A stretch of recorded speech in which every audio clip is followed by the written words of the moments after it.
여러분, 전 세계적으로 많은 자동차 회사에서 자동차를 생산을 합니다.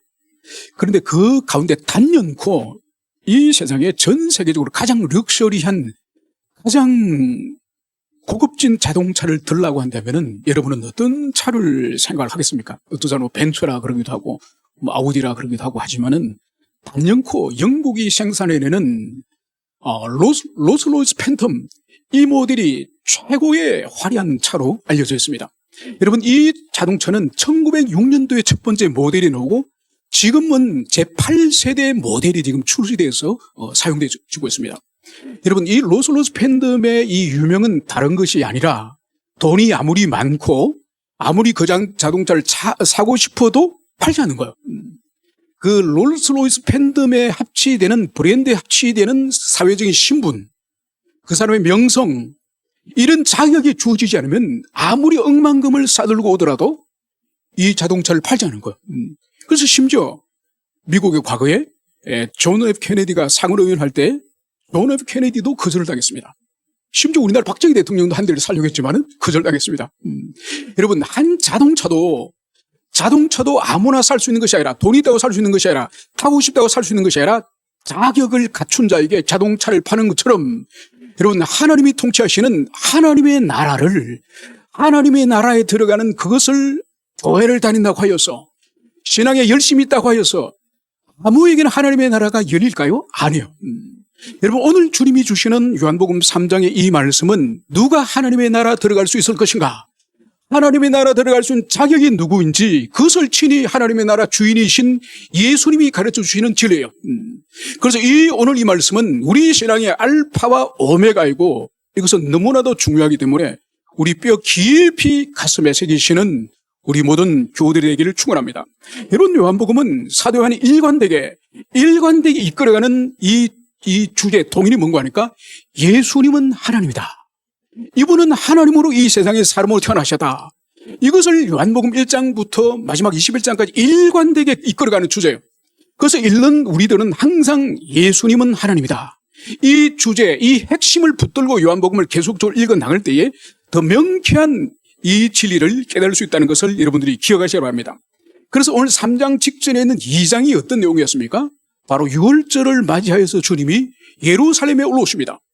성전에 들어가셨는데 성전에 보니까 제사를 드리기 위해서 제물로 파는 양과 염소와 소와 비둘기, 이 가축이 난장판을 만들었습니다. 그리고 이 로마 제국에서 통용되어지는 이 황제의 얼굴이 새겨진 이 동전은 이 하나님의 성전에 하나님께 성전세로 바칠 수가 없어요. 그래서 예루살렘에서 이 팔레스타인에서 사용되어지는 이 동전으로 바꾸는 환전상이 있습니다. 이 환전상은 또 이 환율을 엄청나게 비싼 이윤을 찾지 않은 거예요. 그래서 주님이 채찍을 만들어가지고 이 짐승을 다 쫓아내고 환정상의 그 돈 테이블을 뒤엎어버립니다. 그러면서 주님이 말씀하시는 거죠. 내 아버지의 집을, 장사치의 집을 만들지 마라. 이러면서 주님이 분노하시는 거죠. 그리고 주님이 예루살렘의 유월절 동안에 계시면서 많은 표적을 행하십니다. 그래서 그 표적을 사람들이 보고 믿었다. 이것을 말씀하고 있는 거예요. 이 말씀이 바로 우리가 오늘 나눌 그 말씀의 직전에 있는 그 말씀이에요. 그러면서 이제 예수님에 대해서 어떤 말씀을 요한이 부가해서 설명하니까 예수님이 많은 표적을 행하시고 그 표적을 보고 사람들이 예수님을 이름을 믿었지만은 그러나 예수님은 그 사람에게 의탁하지 않으셨다. 왜냐하면은 예수님은 사람의 이 마음을, 내면을 모두 아셨기 때문에 당신을 그들에게 사람들에게 의탁하지 않으셨다. 이 말씀을 하고 있는 거예요. 그러니까 몇 번의 표적을, 몇 번의 기적을 보고 참된 믿음을 가진다는 것이 어렵다는 걸 주님이 아시기 때문에 그 사람들이 주님의 표적을 보고 막 열광을 하고 따라다니는 걸 보고 참다운 믿음이라고 주님은 아직 인정하지 않는다는 것을 말씀하고 있습니다. 자, 그러면 오늘 3장으로 바로 들어가면은, 그런데 바리새인 중에 니고데모라는 사람이 있으니 유대인의 지도자라. 잠시 전에 제가 말씀드렸던 것처럼 예루살렘에서 일주일 동안 주님이 계시면서 많은 표적을 행하실 때에 분명히 많은 사람이 이 엄청난 기적을 보고 주님을 따랐을 거예요. 열광을 했을 겁니다. 그러한 상황 가운데 어느 날 밤에 주님이 예루살렘에 계실 때에 바로 니고데모라고 하는 사람이 주님을 찾아온 거예요. 그래서 오늘 성경은 이 니고데모에 대해서 두 가지를 설명하고 있습니다. 그 사람은 첫째 바리새인이요, 그 사람은 유대인의 지도자라. 이 두 가지가 이 니고데모의 이 신분이자 정체성인 것을 오늘 요한이 설명하고 있습니다. 여러분, 첫째는 이 니고데모라는 사람이 바리새인이라고 설명하고 있습니다. 여러분, 바리새인이 누군가요? 바리새인은 예수님 시대의 유대교 안에 중요한 세 분파가 있었어요. 사두개인, 에세네파, 그리고 이 바리새인이죠. 여러분, 이 바리새인은 이 뜻이 뭔가, 바리새의 뜻이 뭔가 하니까 구별되다, 분리하다, 이런 뜻이에요. 이것은 뭔가 하니까 이 바리새인과 예수님이 살았던 그 시대의 이 문명은 로마가 다스리기 전에 이 팔레스타인을 그리스가 다스렸지 않습니까? 그래서 알렉산더 대왕이 유럽의 그 문명과 이집트 오리엔트의 문명을 이 뒤섞어가지고 퓨전을 해가지고 그것이 바로 오리엔탈리즘이세요. 오리엔탈리즘. 이 오리엔트 문명이 온 이 그리스 제국과 이어받은 로마 제국에 다 확산되었습니다. 그래서 이것을 유대인들이 우리는 이 오리엔탈리즘에 오염되지 말자. 우리는 순수한 여호와 신앙을 지키자. 그래서 일어난 사람들이 바리새인이에요. 그래서 처음에는 아주 좋은 뜻으로 시작했죠. 근데 시간이 지나면서 이들이 세력화되고 그리고 로마 세력과 또 이제 영합을 하면서 이들이 권력화됩니다. 그래서 이들이 모세의 율법을 엄격하게 지키고 특별히 외출에서는 손을 철저히 씻는 이 정결 예식을 모든 유대인들이 다 적용합니다. 그러면서 백성들에게 하나님이 주신 율법 외에 그 율법을 세부적으로 지키기 위해서 한 율법 규정을 가지고 수십 개의 세부 규칙을 만듭니다. 그래서 이스라엘 백성들에게, 유대인들에게 율법에 무거운 짐을 지고 꼼짝하지 못하도록 만드는 거죠. 그러면서 예수님이 하신 말씀이 뭐죠? 그들 자신은 손가락도 움직이지 않더라. 백성들에게는 엄청난 율법의 무게를, 그 짐을 지어놓고 정작 자신은 지키지 않는 거예요. 이런 형식주의 무리가 바로 바리새인이에요. 그리고 이 사람은 유대인의 지도자라. 여러분, 여기서는 지도자라고 되어 있지만 과거 이 개혁판에서는 유대인의 관원이라. 관원 지도자. 그러니까 이 사람이 헬라에서는 아르콘이라고. 이 아르콘은 지도자일 수도 있고 제사장일 수도 있고 총독일 수도 있고 여러 지도자를 총괄하는 의미예요. 그런데 더 정확하게 말해서는 이 유대인의 지도자 가운데서 이 니고데모는 70인의 이 사내들인 공의의 의원이에요. 그러니까 최고의 이 재판기구로서 오늘날로 친다면, 우리 사회로 친다면 대법원 정도 되는 그런 멤버인 이것을 볼 수 있습니다. 아무튼 이 니고데모라는 사람이 오늘 2절에 보면 그가 밤에 예수께 와서 이르되 라삐요. 이 사람이 낮도 아니고 밤중에 우리 주님을 찾아오신 거예요. 여러분, 우리 주님을 밤중에 찾아온 이것은 해석이 나눠집니다. 첫 번째는 예수님은 낮에 주로 가르치시고 사역하시고 낮을 매우 분주하게 보내셨기 때문에 주님이 비교적 시간이 있는 저녁에 찾아와야 이 니고데모가 주님과 신학적인 그런 논의를 할 수 있기 때문에 주님의 바쁘신 낮을 피하여서 왔다, 이렇게 생각하는 사람도 있고, 또 한 부류의 사람은 그게 아니고 이미 우리 예수님은 이 바리새인들과 유대교 지도자들에게 이미 의심스러운 사람, 요주 인물로 찍혔기 때문에 바로 유대교 지도자들이 이 예수님과 감히 도제를 만나서 교제를 한다는 것이 이 니고데모가 사람의 눈치를 보기 때문에 두려워서 사람들이 보지 않는 밤중에 찾아왔다, 이렇게 주장하는 의견도 있습니다. 또 하나를 우리가 생각할 수 있는 것은 바로 밤에 찾아왔다고 하는 이것은 영적으로 해석을 할 필요가 있는 거죠. 여러분, 요한복음 1장에서부터 이 요한은 일관되게 우리 주님은 빛임을 말씀합니다. 그렇죠. 빛이 이 세상에 오셨어도 어둠이 알지 못한다고 말씀하고 있는 거예요. 그 말씀에 근거해서 오늘 이 니고데모가 밤에 찾아온 것을 우리가 해석할 때에 이 니고데모는 아직도 밤에 속해 있는, 빛에 속해 있는 사람이 아니라 밤에 속해 있는 사람이라는 것을 보여주는 거지. 바로 밤중에 주님을 찾아왔다, 이렇게 해석을 할 수 있습니다. 그러면서 이 니고데모가 오늘 주님을 향하여 부르는 호칭이 바로 뭔가 아닌가? 랍비요. 여러분, 랍비라고 하는 이것은 엄밀히 말해서 랍비 과정을 수료한 유대교의 율법의 학자들에게 부르는 호칭이 랍비요. 여러분, 그래서 랍비는 아무에게나 불러주는 것이 아닙니다. 여러분, 오늘날도 보세요. 오늘날도 목회자에게 목사님, 목사를 호칭을 부르지 않습니까?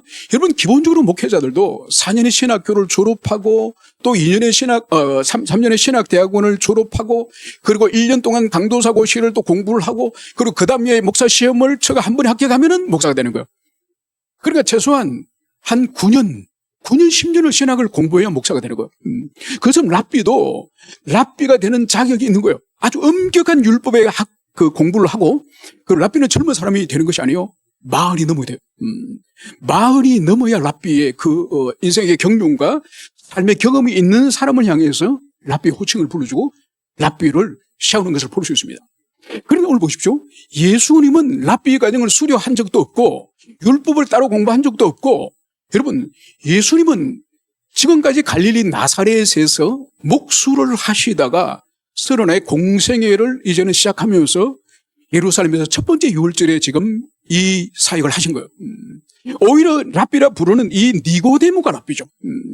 그래서 랍비가 아닌 예수님을 향해서 랍비인 자신이 랍비라 부르는 것은 부를 수 있는 최고의 존칭을 지금 우리 주님께 이 니고데모가 부르고 있는 이것을 볼 수 있습니다. 그러면서 오늘 이 니고데모의 말이 뭔가요? 우리가 당신은 하나님께로부터 오신 선생인 줄 아나이다. 하나님이 함께 하시지 아니하면 당신이 행하시는 이 표적을 아무도 할 수 없습니다. 여러분, 오늘 니고데모는 예수님을 찾아와서 예수님은 하나님의 사람, 하나님이 보낸 사람이라는 이 믿음이 분명히 있습니다. 그것이 왜 이런 생각을 가지게 되냐? 바로 우리 주님이 행하신 이 일은 하나님이 함께하지 않으면 결코 있을 수 없는 일입니다. 여러분, 그 일이 바로 뭔가요? 그 일은 바로 예루살렘에 일주일 동안 계시면서 주님이 많은 표적을 행하셨다고 말씀을 하고 있습니다. 그러니까 그 수많은 표적을 이 유대인들이 보았고 경험하였고 이 니고데모 또한 보았고 경험하였기 때문에 이 니고데모의 10년간 확신이 된 거죠. 이런 표적은 하나님이 보내신 하나님의 참 선지자가 아니고는 절대로 이것은 있을 수 없다. 그래서 니고데모는 확신을 해가지고 당신은 하나님이 보내신 사람이 분명합니다. 하나님 함께하지 않으면 이런 표적은 절대로 일어날 수 없습니다. 이것을 고백하는 것을 볼 수 있습니다. 여러분, 그러나 이 니고데모의 한계는 뭔가 하니까 지금까지 나다넬이라든지 아니면 베드로라든지 이들이 고백하는 것은 주님을 이미 요한복음 1, 2장에 보면 이미 이들은 주님을 하나님의 아들이십니다. 벌써 그리스도로 이 주님의 제자들 고백을 하고 있습니다. 그러나 오늘 니고데모의 한계는 우리 주님이 하나님께로부터 오신 것은 인정을 하지만은 베드로나 빌립이나 나다넬처럼 예수님을 그리스도로 인정하는 그 믿음에는 이르지 않은 것을 여기서 볼 수가 있습니다. 그러면서 오늘 주님이 3절부터 이제 주님께서 입을 떼시면서 말씀을 하십니다.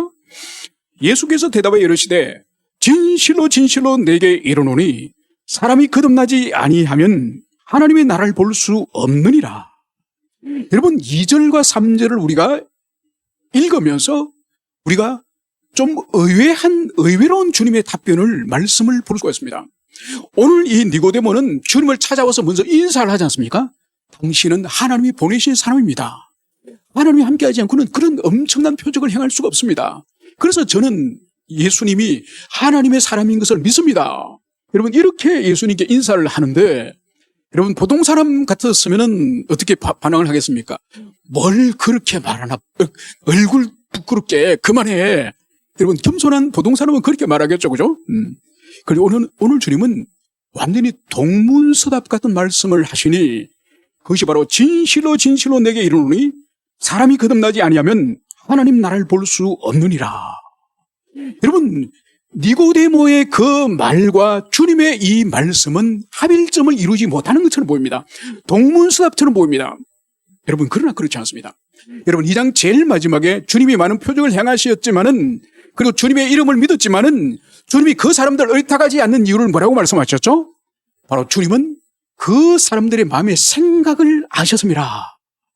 바로 마음의 생각을 꿰뚫어 보시는 전능하신 하나님이시기 때문에 오늘 니고데모가 도대체 무슨 일로 밤늦게 찾아왔는지 니고데모가 입을 스스로 열어서 말하기 전에 이미 주님은 파악하고 있는 거예요. 여러분, 보통 목회를 하다 보면은 가정이나 또 개인적으로 어려운 일이 있으면은 우리 신방을 신청을 하지 않습니까? 목사님 시간 좀 내줄 수 있습니까? 그러면 네, 한번 뵙시다. 그래서 집으로 갈까요? 아니면 교회로 오시겠습니까? 이렇게 만나지 않습니까? 그러면 제일 먼저 목회자가 무슨 일 있습니까? 집안에 무슨 우환이라도 있습니까? 이런 마음을 가지고 질문하잖아요. 여러분, 예수님에게는 그건 질문을 할 필요가 없는 거예요. 이미 중심과 마음을 꿰뚫어 보시기 때문에 이 니고데모가 늦은 밤에 왜 찾아왔는지 그것을 주님이 알고 계시는 거예요.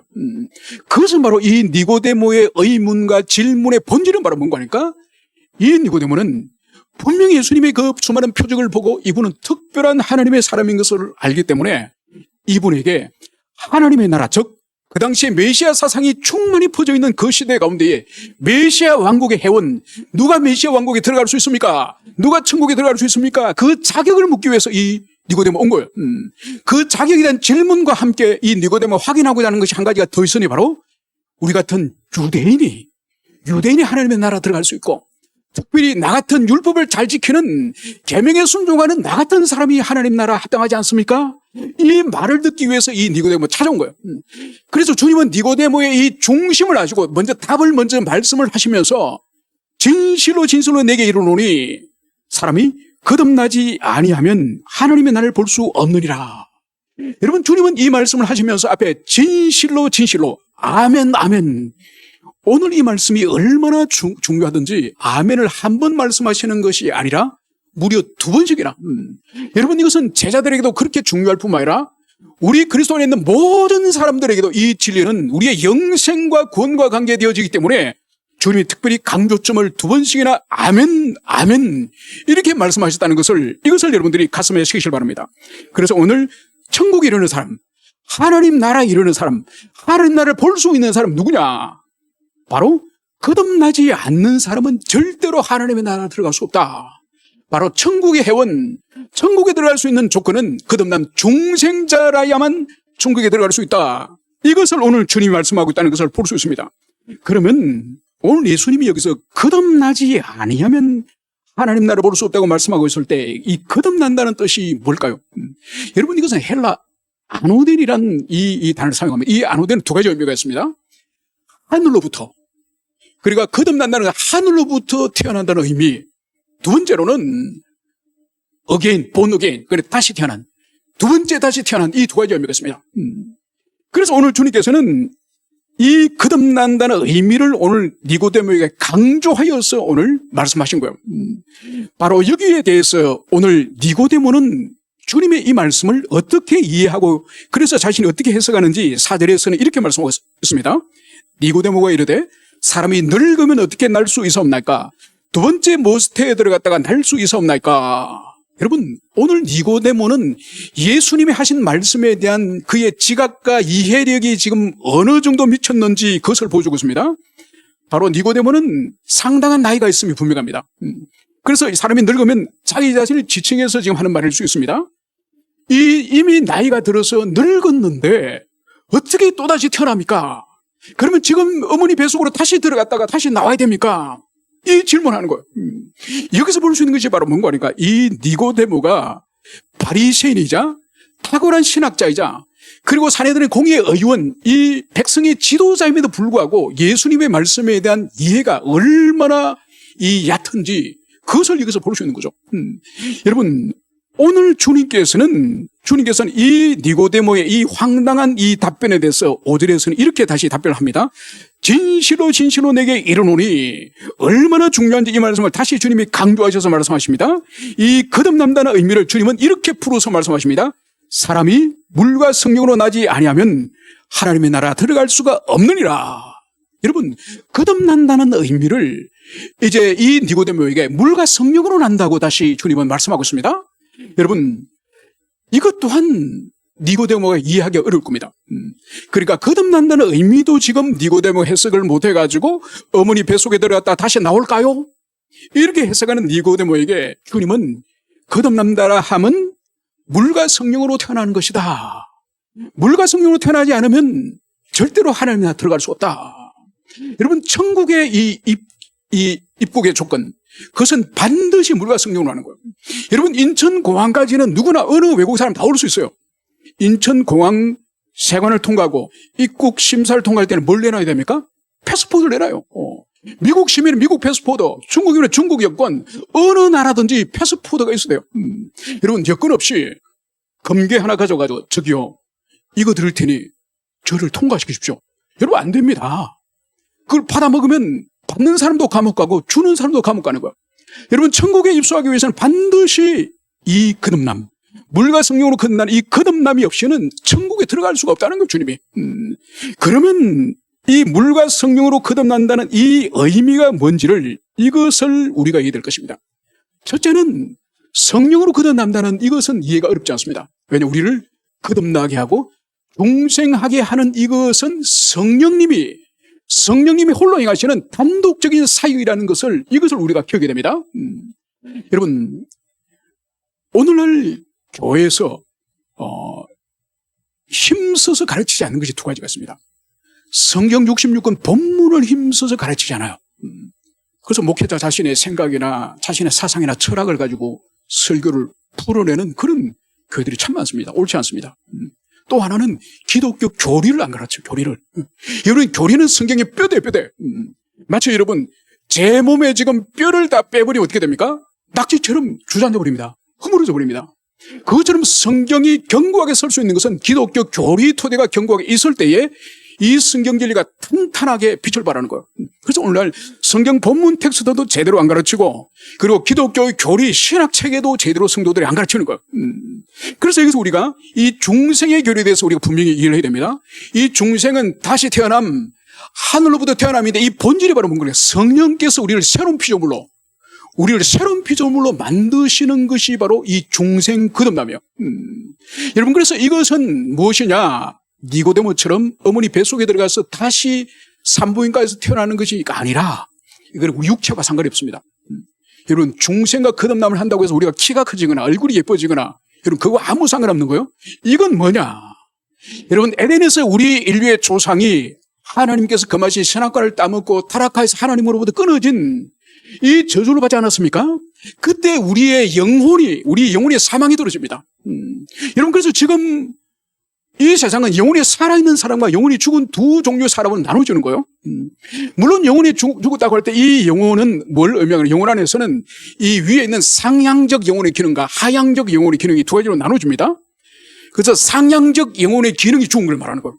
하나님을 사랑할 수도 없고, 그분의 뜻을 깨달을 수도 없고, 그분께 기도할 수도 없고, 그분의 뜻을 알 수도 없는 영적인 작용이 죽어버린 것을, 이것이 영혼이 죽었다고 하는 상향적 기능이 죽은 걸 말하는 거예요. 그리고 하향적 영혼의 기능은 여전히 창조 행위를 하고 공부를 할 수 있고 소설을 쓸 수 있고 일기를 쓸 수 있고 책을 읽을 수 있고, 이 지성의 기능은 여전히 우리 살아있는 게, 모든 인간은 이거는 영혼의 하향적 기능이에요. 그래서 중생이라고 하는 것은 성령님이 우리 속에 들어오셔서 우리의 죽은 영혼을 살리시는 거 말이에요. 그래서 영혼의 상향적 기능을 살리셔서 하나님을 사랑하지 못하는 사람이 사랑하게 되고, 자기를 미워하는 사람을, 그동안 미워하던 사람을 사랑하게 되고, 용서하게 되고, 품게 되고, 그리고 지금까지는 죄를 엄밀히 즐기면서 죄와 쾌락을 누리다고 한다면 그 죄를 혐오하면서 죄와 싸우게 되고, 그리고 대충 이 세상에서 좋은 평판받고 살아가던 그 삶의 목표가 아니라 거룩하게 살고자 하는, 우리 주님이 거룩하신 것처럼 거룩하게 살고자 하는 이 거룩한 열망이 우리 속에 일어나는 거예요. 여러분, 이것이 중생 거듭남을 통해서 우리 내면 속에 성령님이 우리 내면 속에 새 생명의 원리를 심으시는 거예요. 마치 이런 것과 똑같죠? 10월달 되면 시골에서 벼를 다 베잖아요. 그리고 이모작을 하는 집에서는 벼를 벤 그 논밭에 쟁기를 갈아가지고 땅을 부드럽게 하고 나서 어떻게 합니까? 농부가 이 보리씨앗을, 밀도는 보리씨앗을 막 뿌립니다. 막 뿌리고 지나갑니다. 그러고 나면은 아무것도 보이잖아요. 그런데 늦은 가을비가 내리고 한 2주 정도 있으면은, 2주나 한 달 있으면은 흙밖에 없었던 그 땅에 마치 잔디 세상이 돋아나는 것처럼 파란 밭으로 변해요. 여러분, 거기 씨앗이 뿌려졌기 때문에, 씨앗을 뿌렸기 때문에 시간이 지나면 파란 보리 새싹이 이 잔디밭처럼 나는 거. 여러분, 여기서 새싹을 나기 전에 이 보리 씨앗을 뿌리는 것이 바로 이게 중생이에요. 성령님께서 우리 영혼을 살리시고 영혼 속에 새 생명의 원리를 우리에게 심으시는 거예요. 그리고 시간이 지나면 파란 새싹이 돋아나는 이것이 바로 뭐냐? 그래서 사람들이 볼 때, 아, 이것이 보리밭이구나, 밀밭이구나, 이 알게 되는 것을 신학적으로 회심이라고 부르요. 회심. 그래서 중생이 있는 곳에는 반드시 회심이라고 하는 결과가 있게 되는 거예요. 여러분, 중생은 우리가 알지 못해요. 우리가 감지를 못해요. 내 속에 성령님이 어떻게 언제 씨앗을 뿌리고 왔는지 알지 못해요. 그런데 시간이 지나면서 내 속에 중생이 확실히 일어났다는 증거가 내가 경험하는 회심을 통해서 확인되는 거예요. 마치 지나달 때는 이 보리가 싹도 틔우지 않는데 비가 내리고 나니 거기서 새싹이 올라오는 것을 보는 순간, 아, 이곳이 보리밭이구나, 이걸 아는 것처럼 바로 이 회심을 우리 스스로 경험하게 되니 그것이 바로 세 가지의 대표적인 증상이에요. 첫 번째는 우리 자신이 얼마나 큰 더러운 죄인인지를 깨닫고 그 죄를 위해서 예수님이 십자가 죽으셨다고 하는 우리 자신에 대한 죄의 용서, 이 속죄의 은총을 경험하는 거예요. 여러분, 이 속죄의 은총을 경험하는 완전 그 감격과 기쁨에 미치는 거. 여러분, 저도 30여 년 전에 제가 신림동에 살 때 그 우리 교회가 이제 그 관악산 아래에 있어가지고 청년들 다 여름에 이제 그 산에 올라가서 산기도 하라고 하자. 그래 넓은 바위에 청년 지체들하고 둘러앉아서 산기도를 했죠. 그런데 청년들이 그때는 정말 열정이 있었어요. 그래서 수요일 순회가 다가오면은 이번 순회 방을 받아야 됐다, 어떤 은사를 받아야 됐다. 그처럼 저는 그때 회심을 못했습니다, 아직. 그래서 나는 회심의 은혜를 두고 그 여름 그 관악산에서 회심을 두고 여러 달 동안 기도했었어요. 그런데 갑자기 하늘 문이 진짜 열리는 거예요. 그러면서 저의 지나간 모든 인생에 감추어진 죄들을 하나님이 다 보여주시는 거예요. 저는 그 당시에 대단히 자기 의에 사로잡힌 청년이었어요. 그 모습이 너무너무 부끄러운 거예요. 얼마나 부끄러운지 어디 쥐구멍이라 했으면 들어가고 싶은, 그래서 머리를 바위 반석에 머리를 쬐가 머리가 터져버렸어요. 그 정도로 부끄러운 거예요. 그러고 나서 이 죄를 예수님이 십자가 달리셔서 다 용서하셨다는 그 복음의 진리를 깨달으니 얼마나 기쁜지. 그리고 여름날에 이 머리에 이 반창고 붙여가지고 막 다니면서 땀을 흘리면서 이 반창고가 이 떨어지고 막 이 상처에 땀이 들어 얼마나 따갑습니까? 그래서 너무너무 기쁜 거예요. 하여튼 길에 나가면 사람들마다 다 안녕하십니까? 안녕하십니까? 인사를 하면서 아무도 저를 보고 인사하지 않는데 저 혼자 완전히 너무 세상이 너무 아름답고, 여러분, 이것이 바로 회심을 하면은 첫 번째 경험한 속죄 연총, 사죄 연총이에요. 두 번째 뭐냐? 이렇게 나를 위해서 자기 생명을 버리신 그 주님을 사랑해야 되는 거예요. 그래서 이 세상에 어떤 존재보다 자신을 버리시고 나를 구원하신 그분에 대한 무한한 인격적이고 개인적인 사랑이 일어나는 거예요. 여러분, 그 다음에 있는 것이 바로 뭔가 하니까 나를 위해서 죽으시고 구원하신 그분을 위해서 내 남은 인생을 드리고 싶다, 내 삶을 그분을 위해 살고 싶다고 하는 내 영광의 목표가 바뀐 거예요. 그전에는 내 인생의 출세와 내 인생의 부귀영화와 내 인생의 건강과 나를 위해서 살고 있었지만 이제는 그거는 가치가 없는 거예요. 바로 하나님의 나라와 하나님의 이름과 하나님을 위해서 살고자 하는 영광의 이 변화가 일어나는 거예요. 여러분, 이것이 바로 중생한 자가 반드시 경험하는 회심을 통해서 우리 속에 없던 새로운 감각이, 새로운 본성이 심겨지는 이것이 바로 중생의 결과예요. 이것을 여러분들이 가슴에 새기시고, 나에게는 중생의 결과가 그 회심이 나에게 있었는지, 그래서 내 속에 새로운 본성이 심겨져 있는지 이것을 스스로 점검하시기 바랍니다. 그러면서 이제 주님께서는 물과 성령으로 이제 거듭나는 자가 하나님에 들어갈 수 있다 할 때에 성령에 대해서 살펴봤다고 한다면, 그런 물러난다는 의미가 뭘까?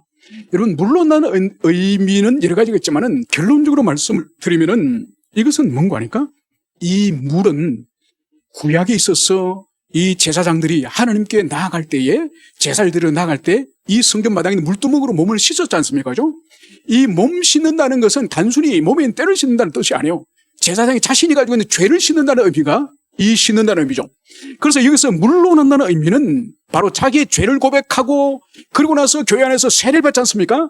이 세례를 통해서 죄를 씻고 그리고 그리스도와 연합되어진다는 의미가 바로 이 물로서 난다는 의미가 있다는 것을, 이것을 여러분들 기억하시기 바랍니다. 그래서 성령과 물로 거듭나지 않으면은 결코 하나님의 나라에 들어갈 수 없다는 것을 오늘 주님께서 이것을 말씀하고 있습니다. 그러면서 이것을 주님께서 더 마지막으로 상세하게 이제는 8절에 보면 성령의 사역을 바람에 비유하는 것을 볼 수 있습니다. 여러분, 성령은 초자연적인 역사지 않습니까? 이 초자연적인 역사를 오늘 예수님은 이 니고데모에게 자연의 역사인 바람에 비유하는 것을 볼 수 있습니다. 여러분, 지금 예수님이 가르치시는 이 장소는 예루살렘에 계실 때요, 여러분, 예루살렘은 이 해발 한 700고지 정도 되는 높은 분지에 있는 도시예요. 그러니까 700고지면 얼마나 높습니까? 그래서 이 예루살렘은 평소에도 바람이 아주 강한, 바람이 센 그런 도시예요. 아마 이 밤중에 주님께서 니고데모를 앉혀놔놓고 대화를 하시면서 이 밤에 아마 바람이 불면서 지나갔을지 모릅니다. 그래서 이 예루살렘에 살고 있는 이 니고데모는 바람에 대해서 익숙하고 바람에 대해서 잘 아는 사람이기 때문에 이제 주님은 성령을 바람의 작용에 대해서 비유를 하시니 이렇게 말씀하십니다. 바람이 임의로 불매 네가 그 소리를 들어도 어디서 와서 어디로 가는지 알지 못하노니 성령으로 난 사람도 다 그러하니라. 여러분, 이 바람이라고 하는 이 단어, 그리고 성령, 영, 여러분 우리 한글에서는 다르지만은 헬라어 원문을 보면은 똑같은 푸뉴마예요. 그래서 이 신약성의 이 푸뉴마는 대부분 성령으로 해석을 하지 바람으로 해석을 하지 않았습니다. 그러니까 여기서는 주님이 분명히 먼저 있는 이 푸뉴마는 바람을 말씀하시는 거고 뒤에 푸뉴마는 성령으로 지금 주님 말씀하시는 거예요. 그래서 오늘 성령을 바람으로 비유를 하시면서 주님이 무슨 말씀을 하시는 거니까 네가 그 소리는 들어도 어디서 와서 어디로 가는지 알지 못하나니. 여러분, 바람은 눈에 보이지 않습니다. 붙잡을 수도 없습니다. 만질 수도 없습니다. 그런데 바람은 보이지 않지만은 실체, 허상이 아니에요. 그죠? 바람이 실체이기 때문에 우리가 눈으로 볼 수는 없지만은 바람이 지나가는 길에 깃발이 풀러기는 것을 통하여 바람이 지나감을 실체를 알 수 있습니다. 그리고 바람이 좁은 공간을 통과할 때는 소리를 내면서 우 소리를 내면서 지나갑니다. 그리고 바람이 어떤 사물에 부딪힐 때도 이 하늘에 있는 이 전깃줄에 바람이 강한 바람이 부딪히며 지나가면은 이 부딪히는 소리가 나는 거예요. 그래서 바람은 실체이기 때문에 우리 감각을 통해서 만질 수도 없고 볼 수는 없지만은 실체가 지나가는 정거를 우리가 경험할 수 있는 거죠. 그처럼 오늘 성령님이 그렇다는 거예요. 눈으로 볼 수가 없고 성령님 우리를 거듭나게 하는 그 순간을 우리가 관찰할 수 없고 또 성령님을 바람을 인간이 통제할 수 없던 것처럼 성령님을 인간이 통제할 수 없습니다. 그럼에도 불구하고 바람이 실체이지만은 인간이 경험할 수 없는 것처럼 성령님이 실체로 존재하면서 성령님이 우리 인간을 어떻게 거듭나게 하는지는 우리는 경험할 수 없다. 이 말씀을 주님이 여기서 하고 있습니다. 이 모든 주님의 이 성령과 중생과 하나님의 나라에 대해 이 관계를 다 들은 니고데모는 9절에서 이렇게 대답을 합니다. 어찌 그러한 일이 있을 수 있나이까? 여러분, 예수님의 이 말씀에 니고데모가 얼마나 충격을 받았든지 주님, 어찌 그런 일이 있을 수 있습니까? 이 말씀을 하는 것을 볼 수 있죠. 그리고 이 충격을 받고 있는 이 니고데모에게 주님은 10절에서는 이렇게 답을 하십니다. 너는 이스라엘의 선생으로서 일하는 것을 알지 못하느냐? 오늘 주님의 말씀에는 책망이 있는 거죠. 여러분, 여기서 우리 성경은, 한글 성경은 너는 이스라엘의 선생으로서 이런 것을 알지 못하느냐? 한글 성경에서는 그냥 선생이라 되어 있지만은 헬라어를, 이 원어 성경을 가만히 보면은 앞에 경관사가 붙어 있습니다. 이게 뭔가 하니까 너는 이스라엘의 그 선생이라면서 그것을 알지 못하느냐? 이걸 말씀하는 거예요. 여러분, 그래서 이 그 선생, 도대체 이 그 선생이 뭐냐? 여러분, 이것은 이 니고데모가 이 사내들인 70인의 이 의원들 가운데에 최고의 이 리더의 직역에 있는 사람들이 주는 직분이 있습니다. 그 직분을 말하기도 한다고 주장하기도 하고 또 하나는 뭔가 하니까 사내들인 이 공의 의원들 가운데에서 어느 시대든지 거짓 선지자들이 일어나지 않습니까? 거짓 선지자들을 분별하고 판단하는 이 의원이 있었습니다. 그 의원이 바로 이 니고데모라고 주장을 하고 있답니다. 아무튼 이 사람은 70인 가운데서도 아주 탁월한 특별한 지위에 있는 사람이 분명합니다. 그래서 주님이 너는 그 선생이라고 말하면서 그것을 모르느냐? 이렇게 이 니고데모의 무지함을 오늘 책망하는 것을 볼 수 있습니다. 그러면서 오늘 주님께서는 이렇게 오늘 13절에 말씀하십니다. 하늘에서 내려온 자 곧 인자 외에는 하늘에 올라간 자가 없느니라. 여러분, 주님은 지금까지 이 니고데모는 누가 메시아 왕국에, 누가 하나님의 나라 들어갈 수 있습니까? 바로 유대인 우리와 그리고 특별히 유대인 가운데서 율법을 잘 지키는 나 같은 사람이 천국에 들어갈 수 있죠. 이거를 물어보고 이 답을 들려고 온 사람이에요.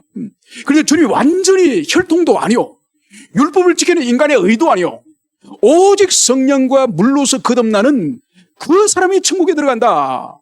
이 말을 하니까 이 니고데모가 얼마나 충격을 받고 얼마나 당황스럽겠습니까? 그래서 주님은 오늘 하늘에서 내려온 자 곧 인자 외에는 하늘에 올라간 자가 없느니라. 여러분, 이 부분에 이 번역이 좀 바람직하지 않습니다. 그래, 하늘에서 내려온 자, 인자. 여러분, 이거는 이해가 되죠. 주님이 하늘에서 이 땅에 성육신하신 하나님이시죠. 그죠? 그런데 문제는 하늘에 올라간 자가 없느니라. 여러분, 올라간 자로 번역을 하면 안 됩니다. 왜냐하면 올라간 자는 예수님 외에도 에녹도 하늘로 올라갔죠. 엘리야도 불변거 타고 올라갔죠. 그래서 이 단어는 올라갔다고 번역을 하면 안 되고, 이 올라갔다고 하는 이 단어에 여러 가지 뜻이 있지만은 이건 뭔가네, 하늘에 계셨던, 하늘에 머물렀던, 이렇게 해석해야 돼요. 이게 바로 뭔가 하니까 성자 하나님이 이 땅에 사람으로 태어나기 전에 영원 전부터 성부 하나님과 천상에 계셨죠. 그죠? 계시면서 이 세상을 다시 구원하시기 위해서 구속의 계획을 세우시고, 그리고 구원할 자로 해서 영원히 예정하시고 선택하시는 그 사역이 있었고, 그리고 때가 되어서 주님은 이 땅에 사람으로 태어나셨고, 여러분, 그것이 주님이 이 땅에 사람으로 오시기 전에 천상에 계시면서 성부 하나님과 모두 협의된 상이에요. 그것을 말하는 거. 그래서 그분이 천상에서 이 모든 일을 협의하시고 상의하셔서 이 땅에 내려오셨기 때문에, 그래서 이 일에 대해서 구원 사역에 대해서 나는 분명한 지식과 분명한 확신을 가지고 있다. 이 말씀을 지금 주님이 이 니고데모에게 말씀하시는 거예요. 그러면서 이제 어떻게 그러면 구원받을 것인가? 어떻게 천국에 들어갈 것인가? 그것을 오늘 주님께서 이제 이 니고데모의 구약에 대해서 탁월하게 이해가 있는 니고데모에게 이제 오늘 14절에서는 민수기 21장 불뱀 사건을 들어서 오늘 이제 말씀하십니다. 모세가 광야에서 뱀을 든 같이 인자도 들려야 하리니. 여러분, 이제 우리 주님은 니고데모에게 이 구원의 도리, 이 구원론, 어떻게 인간은 구원을 받고 영생을 얻으며 천국에 들어갈 수 있을 것인가, 하나님 나라 볼 수 있을 것인가, 그 구원론의 결정판을 드디어 말씀하십니다. 그것이 바로 모세가 광야에서 뱀을 든 것처럼 인자도 들려야 하리라.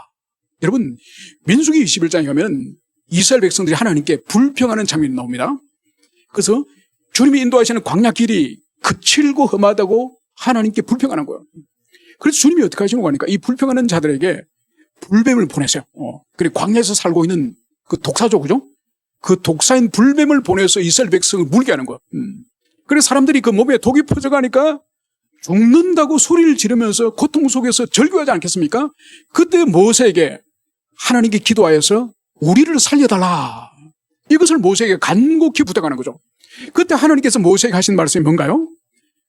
너는 구리를 쳐서, 노소를 쳐서 뱀을 만들어라. 그래서 장대에 높이 달아서 그것을 광야에 세우라. 백성들 하여금 그 구리뱀, 노뱀을 쳐다보는 자는 다 살 것이라고 말해라. 이것을 하나님이 모세에게 주시는 거, 말씀을 주시는 거예요. 그래서 모세가 노새를 쳐가지고 뱀의 모양으로 만들어서 아주 긴 장대에 그 노뱀을 매달아서 그것을 땅에서 이렇게 세웁니다. 높이 세웁니다. 그래서 그 광야에서 어디든지 노뱀을 볼 수 있도록, 누구든지 볼 수 있도록 그것을 세우는 거죠. 그래서 모세를 통해서 하나님이 주신 말씀, 바라보면 살 것이라고 하는 그 말씀을 신뢰하고 죽어가는 그 사람이 어떻게 하면 내가 살아나는지는 알지는 못할 텐데, 그런데 하나님 반드시 살릴 거라고 하는 하나님에 대한 굳센 믿음, 하나님에 대한 절대 그 의존, 절대 신뢰, 그 마음을 가지고 쳐다보는 사람들이 다 살아난 거예요. 여러분, 주님이 오늘 광야에서 모세가 노뱀을 든 것처럼 나도 땅에서 들려야 하리라.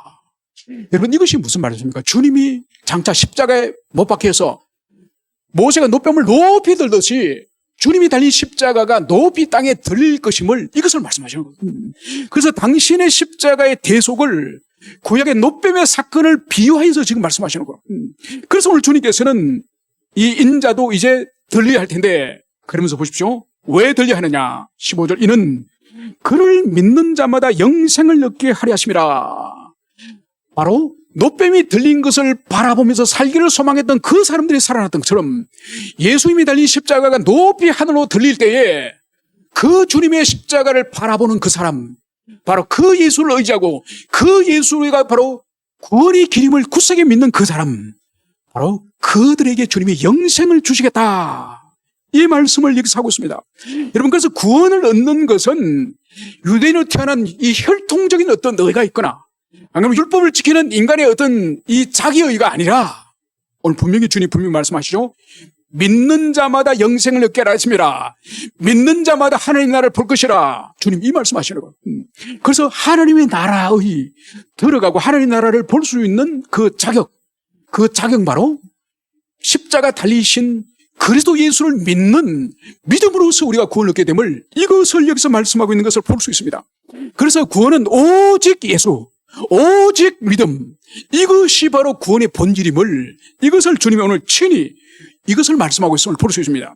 여러분 사도행전에서 베드로는 이렇게 설교를 합니다. 4장 11절에서 다른 이로서는 구원을 받을 수 없나니 천하 사람 중에 구원을 받을 만한 다른 이름을 우리에게 주신 일이 없음이라. 여러분 하나님이 이 세상에 구원을 위해서 천국에 들어가기 위해서 단 하나의 패스포드를 주셔서니 그것이 바로 뭐냐? 예수 그리스도예요. 예수 그리스도를 믿는 자, 그분의 이름을 믿는 자만이 천국에 들어가지 그 외 모든 이 세상의 인간적인 노력과 철학과 도덕과 종교와 자기 헌신과 자기 희생은 하나님의 나라 앞에서는 아무런 소용이 없다는 것을 오늘 주님이 친히 말씀하고 있음을 구세기 여러분들이 가슴에 새기시고 나의 믿음이 과연 천국에 들어갈 만한 그 자격을 가진 살아있는 믿음인가? 그것을 여러분들이 돌아보는 여러분 되시길 축원합니다. 함께 우리 기도하시겠습니다.